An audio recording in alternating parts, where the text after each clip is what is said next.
ನಟಿ ಮತ್ತು Bigg Boss ಸ್ಪರ್ಧಿಗೆ ಡೇಟಿಂಗ್ ಆಫರ್ ಕೊಟ್ರ. ಬಿಗ್ ಬಾಸ್ ಸ್ಪರ್ಧಿ ನಮ್ರತಾ ಗೌಡಗೆ ಡೇಟಿಂಗ್ ಆಫರ್ನ ಇಟ್ಟಿದ್ಯಾರು? ಹಾಗಾದ್ರೆ ರಾಜಕಾರಣಿಗಳೊಂದಿಗೆ ಡೇಟಿಂಗ್ ಮಾಡೋಕೆ ಆಫರ್ ಡೇಟಿಂಗ್ ಯಾರ ಆಫರ್ ಕೊಟ್ಟಿದ್ದು? ಅಪರಿಚಿತ ವ್ಯಕ್ತಿ ಯಾರು? ಏನ್ ಹೇಳಿದ್ರು ನಮ್ರತಾ ಗೌಡ? ಎಲ್ಲಿ ತನಕ ಹೋಗಿ ನಿಂತ್ಕೊಳ್ತು ಈ ಕೇಸ್? ನೋಡ್ತಾ ಹೋಗೋಣ ಡೀಟೇಲ್ಡ್ ಆಗಿ.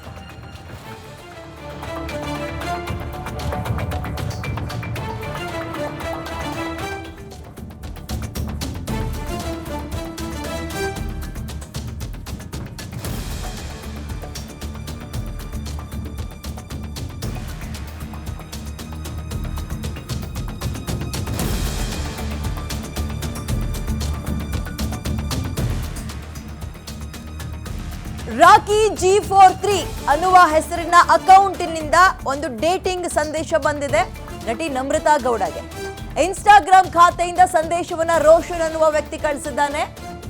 ಅವನು ಕಳಿಸಿರುವಂತಹ ಮೆಸೇಜ್ನ ಸಾರಾಂಶ ಏನು ಅಂತ ಹೇಳ್ತಿ ಕೇಳಿ.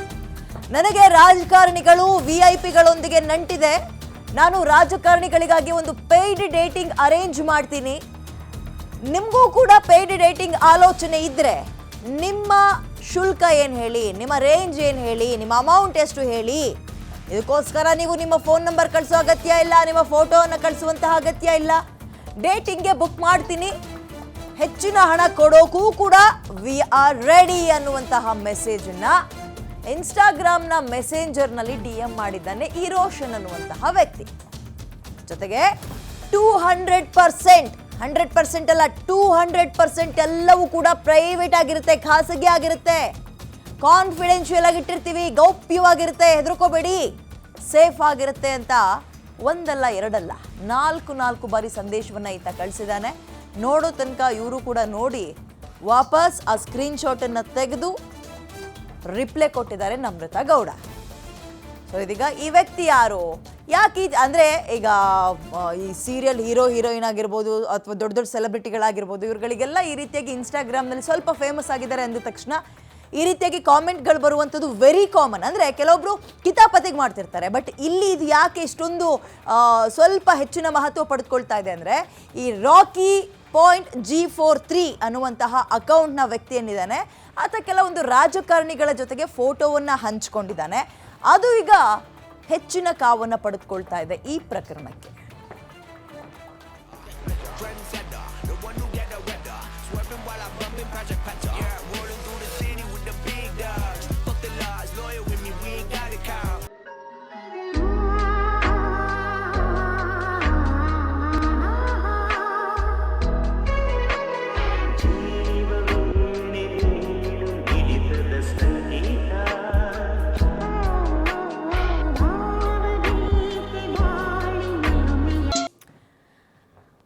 ನಮ್ರತಾ ಗೌಡಗೆ ರೋಷನ್ ಅನ್ನುವಂತಹ ವ್ಯಕ್ತಿ ಈ ರೀತಿಯ ಕಾಮೆಂಟ್ ಹಾಕಿರುವಂಥದ್ದು ಅಥವಾ DM ಮಾಡಿರುವಂಥದ್ದು ಒಂದಲ್ಲ ಎರಡಲ್ಲ ಸುಮಾರು 4 ಬಾರಿ. ಯಾಕೆ ಇಷ್ಟೊಂದು ಕಾವು ಪಡೆದುಕೊಳ್ತದೆ? ಇಗ್ನೋರ್ ಮಾಡ್ಬೋದಿತ್ತಲ್ಲ ಅವರು ಅನ್ನುವಂತಹ ಪ್ರಶ್ನೆ ನಿಮ್ಮಲ್ಲಿ ಬರ್ಬೋದು.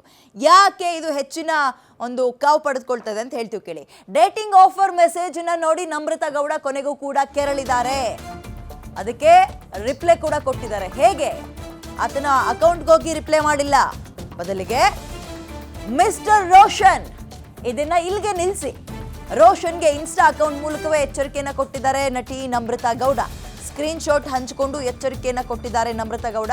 ಕಳೆದ ವರ್ಷ ಜುಲೈನಲ್ಲಿ ಒಂದು ಮೆಸೇಜ್ ಬರುತ್ತೆ, ಲಾಸ್ಟ್ 2024 ಜುಲೈನಲ್ಲಿ ಒಂದು ಮೆಸೇಜ್ ಬರುತ್ತೆ. ಸೇಮ್ ಮೆಸೇಜ್ ಈಗ ಅಗೇನ್ ಫಾರ್ವರ್ಡ್ ಆಗಿದೆ. Same to same. ಸುಮ್ಮನಿದ್ರೆ ಸರಿ ಹೋಗಲ್ಲ ಅಂತ ಈಗ ಕೊನೆಗೂ ಕೂಡ ನಟಿ ನಮ್ರತಾ ಗೌಡ ರೊಚ್ಚಿಗೆದ್ದಿದ್ದಾರೆ. ಜುಲೈ 2ನೇ ತಾರೀಕು 10:11 ಸರಿಯಾಗಿ 2024ರಲ್ಲಿ final reminder. Hi, I am working under few politicians and VIPs and I am arranging paid dating to them. It will be confidential, no need to share any your personal number or pics. High amount will be paid. ಇದು 2024 July 10:11 ಕಳಿಸಿರುವಂತಹ message. ಜೊತೆಗೆ 200% it will be private. If you are interested, text in vanish mode for details ಅಂತ ಕೂಡ ಹಾಕಿದ್ದಾನೆ ಈತ. Same ಮೆಸೇಜನ್ನು forward ಮಾಡ್ತಾನೆ. ಅದು ಈಗ same message, ಯಾವುದೇ ಕಾಮಾ ಫುಲ್ ಸ್ಟಾಪ್ ಎಲ್ಲೂ ಕೂಡ ಬದಲಾವಣೆ ಆಗಿಲ್ಲ. ಸೊ ಇದನ್ನ ಇಗ್ನೋರ್ ಮಾಡ್ಬೋದಿತ್ತಲ್ಲ. ಇಂಥದ್ದು ಎಷ್ಟೋ ಮೆಸೇಜ್ಗಳನ್ನು ಹೆಣ್ಮಕ್ಳು ಪ್ರತಿದಿನ ಆದರೆ ಎದುರಿಸ್ತಾ ಇರ್ತಾರೆ ನಮ್ಮ ಸೋಷಿಯಲ್ ಮೀಡಿಯಾದಲ್ಲಿ ಅಂತ ನೀವು ಅಂದ್ಕೊಳ್ಬೋದು. ಬಟ್ ಈ ರೋಷನ್ ಅನ್ನುವಂತಹ ವ್ಯಕ್ತಿಯ ಅಕೌಂಟ್ ಇದೆಯಲ್ಲ, ಈತ ಕೆಲವೊಂದು ರಾಜಕಾರಣಿಗಳ ಫೋಟೋ, ಅಂದರೆ ರಾಜಕಾರಣಿಗಳ ಫೋಟೋ ಜೊತೆಗೆ ತನ್ನ ಫೋಟೋಗಳನ್ನು ಶೇರ್ ಮಾಡ್ಕೊಂಡಿದ್ದಾನೆ. ಅಂದರೆ ರಾಜಕಾರಣಿಗಳ ಜೊತೆಗೆ ನಿಂತಿರುವಂತಹ ಫೋಟೋಗಳನ್ನು, ಪೊಲಿಟಿಷಿಯನ್ಸ್. ಸೊ ಕುತೂಹಲ ಮೂಡಿಸ್ತಾ ಇರುವಂಥದ್ದು ಅಥವಾ ಪ್ರಶ್ನೆ ಕಾಡ್ತಾ ಇರುವಂಥದ್ದು, ನಿಜಕ್ಕೂ ಈತ ಹೀಗೆ ಹೇಳಿರುವಂಥದ್ದು ಹಾಗಾದರೆ ಯಾವುದಾದ್ರೂ ರಾಜಕಾರಣಿಗಳಿಗೋಸ್ಕರವೇನಾ, ಅಥವಾ ಸುಮ್ಮನೆ ತರಲೆ ಮೆಸೇಜ್ಗಳನ್ನು ಹಾಕಿ ಎಸ್ಕೇಪ್ ಆಗ್ತೀನಿ ಅಂತ ನೋಡ್ದ, ಬಟ್ ಈಗ ಈ ರೀತಿಯಾಗಿ ಸಿಗಾಕೊಂಡ. ನಟಿ ನಮ್ರತಾ ಗೌಡ ಕೂಡ ಅದಕ್ಕೆ ರಿಪ್ಲೈ ಕೊಟ್ಟಿದ್ದಾರೆ. Mister Roshan, with all due respect, you need to stop. ಗೌರವಾನ್ವಿತವಾಗಿ ಇದನ್ನು ಇಲ್ಲಿಗೆ ನಿಲ್ಲಿಸಿದ್ರೆ ಒಳ್ಳೆಯದು, ಇಲ್ಲ ಅಂದರೆ ಮುಂದಕ್ಕೆ ತೋರಿಸ್ತೀನಿ ತನ್ನ ವರ್ಷನ ಅಂತ ನಮ್ರತಾ ಗೌಡ ಹಾಕಿದ್ದಾರೆ. ಸೋಷಿಯಲ್ ಮೀಡಿಯಾದಲ್ಲಿ ಈಗ ಇದೇ ದೊಡ್ಡ ಚರ್ಚೆ ಆಗ್ತಾ ಇದೆ. ಒಂದಂತೂ ನಿಜ, ಯತ್ರ ನಾರ್ಯಸ್ತು ಪೂಜ್ಯಂತೆ ರಮಂತೆ ತತ್ರ ದೇವತಃ ಅನ್ನುವಂಥ ಸ್ಲೋಗನ್ ಕೇವಲ ಹೇಳಿಕೆಗಷ್ಟೇನಾ? ಎಲ್ಲಿ ಹೆಣ್ಮಕ್ಳನ್ನ ಗೌರವಿಸ್ತಾರೋ, ಎಲ್ಲಿ ಹೆಣ್ಮಕ್ಳನ್ನ ಪೂಜಿಸ್ತಾರೋ ಅಂತಹ ಕಡೆ ದೇವಾನುದೇವತೆಗಳು ನೆಲೆಸ್ತಾರೆ ಅಂತಾರೆ. ಅಂತಹ ಮಣ್ಣು ನಮ್ಮದು, ಅಂತಹ ನಾಡು ನಮ್ಮದು. ಬಟ್ ಹೆಣ್ಣು ಮಕ್ಕಳನ್ನ ಇನ್ನೂ ಕೂಡ ಭೋಗದ ವಸ್ತುವಿನ ರೀತಿಯಲ್ಲಿ ನೋಡೋದು ಇನ್ನೂ ನಿಂತಿಲ್ಲ, ದಿನೇ ದಿನೇ ಜಾಸ್ತಿ ಆಗ್ತಾ ಇದೆ. ಈಕೆಯು ನೋಡು ತನಕ ನೋಡಿದ್ದಾಳೆ ನಮ್ರತಾ ಗೌಡ. ಇದೀಗ ಸ್ಕ್ರೀನ್ ಶಾಟ್ ಅನ್ನು ಶೇರ್ ಮಾಡಿದ್ದಾರೆ. ಈಗ ಪ್ರಶ್ನೆ, ಯಾರೀತ? ಈತ ಮಾಡ್ತಾ ಇರುವಂತಹ ಕೆಲಸ ಏನು? ನಿಜಕ್ಕೂ ಈತ ರಾಜಕಾರಣಿಗಳ ಜೊತೆಗೆ ಕೆಲಸವನ್ನ ಮಾಡ್ಕೊಂಡಿದ್ದಾನ? ಹೌದು ಅನ್ನೋದಾದ್ರೆ ಯಾವ ಊರಿನವನು? ಈ ರೀತಿಯಾಗಿ ಎಷ್ಟು ಜನ ಹೆಣ್ಮಕ್ಳಿಗೆ ಮೆಸೇಜನ್ನು ಮುಂಚೆ ಮಾಡಿದ್ದಾನೆ? ಈತನ ಕೆಲಸವೇ ಇದಾ?